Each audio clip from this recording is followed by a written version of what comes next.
Благодарам. Жалам, заменик министер, што не го прифативте и овој амандман. Чисто за појаснување на граѓаните на општина Штипин и жителите на населба Балкански и населба Шараклетија знаат за што говорам. Тоа е пат кој на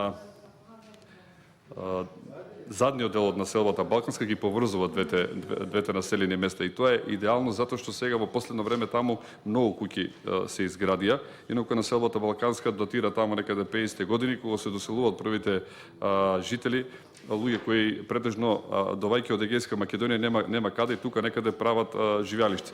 Понатаму голем дел од плачковичките села од селото Вратешка се симнуваат и веќе живеат во овој дел и сега веќе имаме некаде 20-25 куќи кои иде турско население од Плачковичкиот регион, односно од општина Карбинци.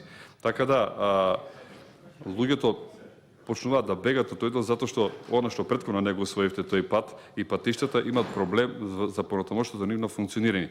Меѓутоа сега и тука кај што се доедини, бидејќи таа населба е претежно со куќи кои со новиот проект за легализација се легализирани и имат веќе статус, меѓутоа сега дел од населбата, некаде можеби да речем 5-60% има асфалт, овој дел ќе биде многу важен за поврзување, дури се отвара простор таму за градба и за, да речеме, цела една друга населба. Во близината на Штипје, ова би значило многу за ова населено место и за граѓаните во овој дел, така да чисто имате го предвид. Јас не можам ништо да кажам, само можам да констатирам жалење затоа што не сакате да го прифатите, меѓутоа имате го предвид ова како пред и како потреба за граѓаните, бидејќи ние мора да размислуваме дека само урбаните градски средини не се тие што треба да се вложува во нив, туку треба насекаде низ цела територија на Република Македонија, таму каде што има жители да се помогне. Благодарам.